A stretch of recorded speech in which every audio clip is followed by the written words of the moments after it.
Hey guys, let's make some Jamaican cocoa bread together. I promise these are so simple and so fluffy and delicious. So let's get into it. First, you need 1 cup of warm coconut milk.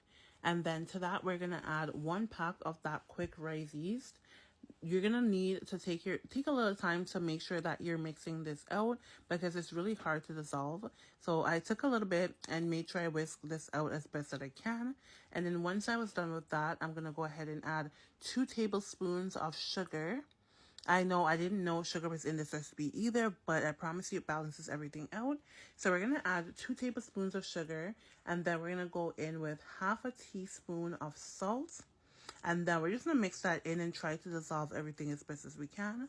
Next, we're going to add 1 cup of flour. For this recipe, you do need 2 cups of flour, but we're going to go ahead and add that gradually. So first, we're going to do the 1 cup of flour, and then we're going to mix that in.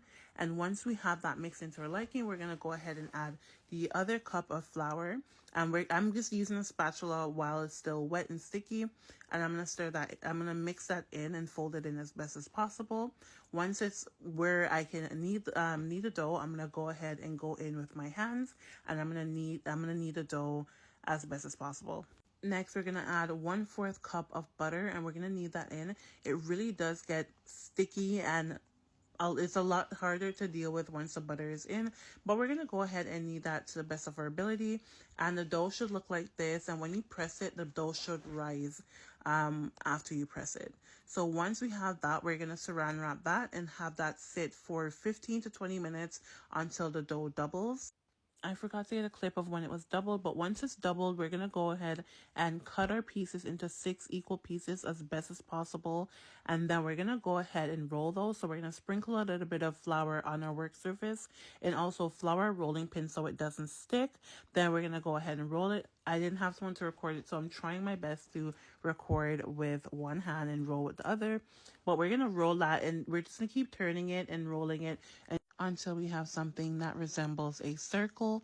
Once we have something resembling a circle or a perfect circle, we're going to go ahead and apply a generous amount of butter to it.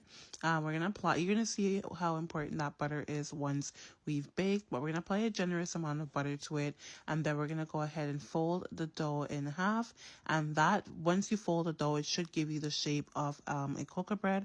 Again, I was doing this with one hand trying to get the video, so it didn't come out the way I want, but you get the gist. Our baking pan, and then we're going to generously apply butter to the baking sheet as well.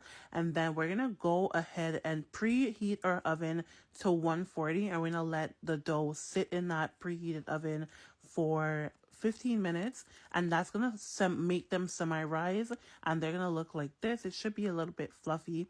Once that's done, we're going to crank the heat up to 350, and we're going to let that bake for 15 minutes. And once that's done, they should look like this.